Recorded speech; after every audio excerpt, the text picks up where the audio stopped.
When the world's most famous investor makes a multi-billion-dollar pivot, you have to pay attention.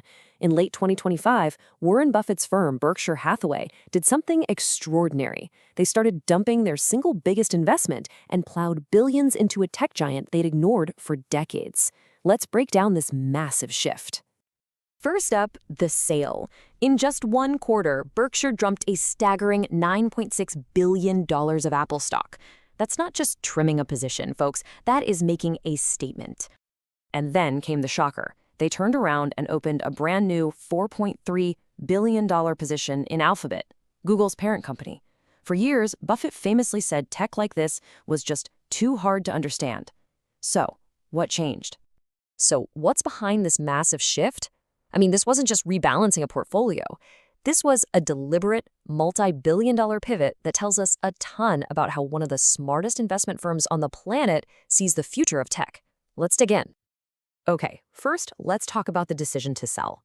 Why in the world would Berkshire say goodbye to nearly $10 billion worth of Apple?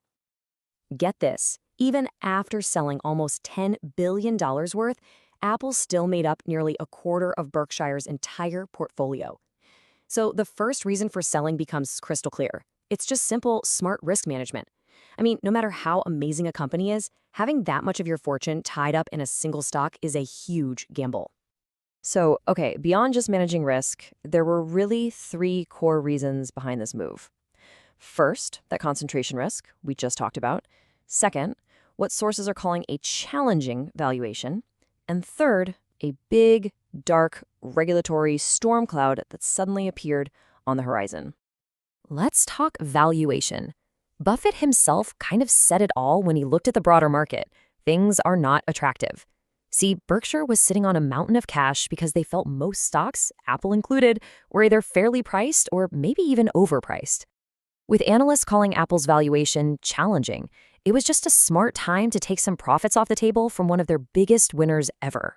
For years, Apple's greatest strength, its competitive moat, has been that famous closed ecosystem. You know, the walled garden. It's what locks customers in and keeps competitors out. Absolutely brilliant business strategy. But then, in this wild plot twist, that very same strength, that walled garden, suddenly became its single biggest legal liability. The U.S. Department of Justice dropped a massive antitrust lawsuit, aiming right at the heart of Apple's entire business model.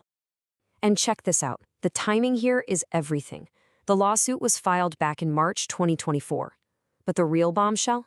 That dropped on June 30th, 2025, when a federal judge refused to throw the case out. All of a sudden, this wasn't just a threat anymore. It was a real, years-long legal war.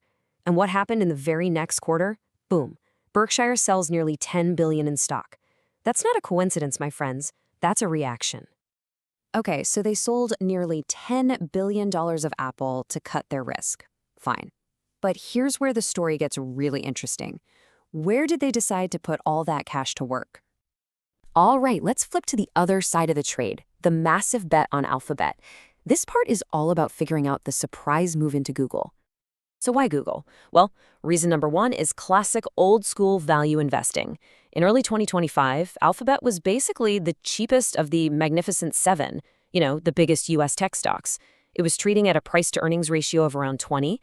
In simple terms, that means you were paying less for every dollar of Google's profits than you were for its peers.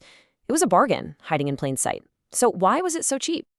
The answer? Fear. Pure and simple. The market was in a full-blown panic about generative AI. The story on Wall Street was that new chatbots were going to absolutely obliterate Google's core search business. That fear tanked the stock price, creating the exact kind of opportunity a value investor dreams of, buying a fantastic business when everyone else is running for the hills. But Berkshire didn't just jump in blind. Oh no, they waited for the data. In early 2025, the AI panic was peaking, and Google's growth did look like it was slowing down. But then came the July earnings report, the proof they were waiting for. It showed that search wasn't just surviving, it was thriving, with growth actually picking back up. The AI threat was overblown. And in the very next quarter, before the rest of the market really caught on, Berkshire pounced. And what they bought was so much more than just a search engine. For that bargain price, they got a whole collection of world-class businesses.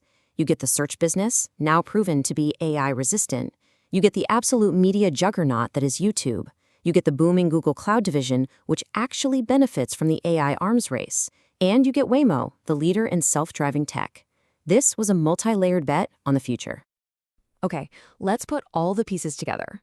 What does this massive pivot, selling Apple, buying Google, really tell us about Berkshire's strategy moving forward? This slide basically lays out the entire game plan. In Q3 2025, Berkshire saw two totally different stories. With Apple, its biggest strength had become its biggest risk, and its stock was expensive. The move? Sell and de-risk. With Alphabet, its core business had just proven how tough it was, and its stock was cheap. The move? Buy and bet on that value. It's an absolute masterclass in weighing risk versus reward. What this really signals is the start of a whole new era. This is Berkshire 2.0. The core value, discipline, it's still there, but now it's being applied to 21st century tech. The old Berkshire shied away from tech it called too hard. The new Berkshire, likely driven by investment managers Todd Combs and Ted Weschler, isn't afraid to dive in, using those same timeless principles on a whole new generation of companies. So, when you boil it all down, the big takeaway here isn't just about Apple or Google. It's about a fundamental shift in how one of the smartest investors in the world sees value and risk in our technological future. And that leaves us with one final crucial question. If the most legendary investment firm on the planet is so clearly recalibrating its view of the future, what should the rest of us be paying attention to?